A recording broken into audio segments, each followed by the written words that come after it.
টি-20 বিশ্বকাপের স্কোয়াড থেকে তিনি যে বাদ পড়বেন তা ঘুণাক্ষরেও কেউ আন্দাজ করতে পারেননি। কিন্তু কঠিন সিদ্ধান্তটা নিয়েছেন জাতীয় দলের নির্বাচকরা। যদিও টি-20 বিশ্বকাপ থেকে গিলের মতো ক্রিকেটার বাদ পড়ায় হতবাক হয়েছেন প্রাক্তন অস্ট্রেলিয়ার অধিনায়ক রিকি পন্টিং। আইসিসি রিভিউয়ে তিনি এই প্রসঙ্গে নিজের ভাবনা তুলে ধরেন। বলেন, আমি তো এটা বিশ্বাসই করতে পারছিলাম না। জানি যে সাদা বলের ক্রিকেটেও সাম্প্রতিক ফর্ম খুব একটা ভালো ছিল না। শেষবার ওকে দেখেছিলাম ইংল্যান্ডের বিরুদ্ধে টেস্ট সিরিজে। ও যেভাবে খেলেছিল তা অবিশ্বাস্য।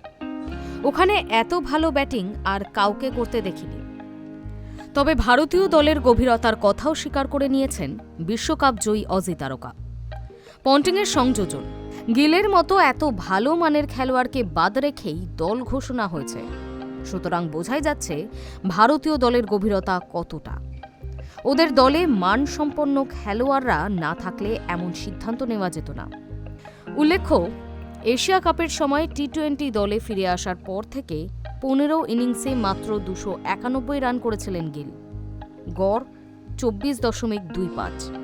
স্ট্রাইক রেটও আহামরি নয়, মাত্র 137.26। এর মধ্যে সর্বোচ্চ স্কোর ছিল 47, অর্থাৎ কোনো হাফ সেঞ্চুরি করতে পারেননি তিনি। অনেকেই মনে করছেন বড় অর্জনের জন্য কঠিন সিদ্ধান্ত নিতে এক্ষেত্রে হাত কাঁপেনি ভারতীয় নির্বাচকদের। সেই কারণেই বাদ পড়েছেন ছন্দহীন গিল। প্রোটিয়াদের বিরুদ্ধে টি-20 সিরিজে 3 ম্যাচে তিনি করেছিলেন মাত্র 32 রান। গড় 10.66, স্ট্রাইক রেট 103.22। কটকে 4, মুলানপুরে 0 গিলকে প্রভূত চাপের মধ্যে ফেলেছিল। ধরমশালায় 28 রান করে পুরনো ছন্দের আভাস দেখিয়েছিলেন মাত্র, কিন্তু সেটুকু যে যথেষ্ট নয় তা বোঝাই গিয়েছে। সেই কারণেই প্রশ্ন উঠেছিল, এবার কি বাদ পড়বেন গিল? আর শেষ পর্যন্ত টি-20 বিশ্বকাপ থেকে বাদই পড়েছেন তিনি। যদিও বিশ্বকাপের দল থেকে গিল বাদ পড়ায় হতবাক পন্টিং। High news network.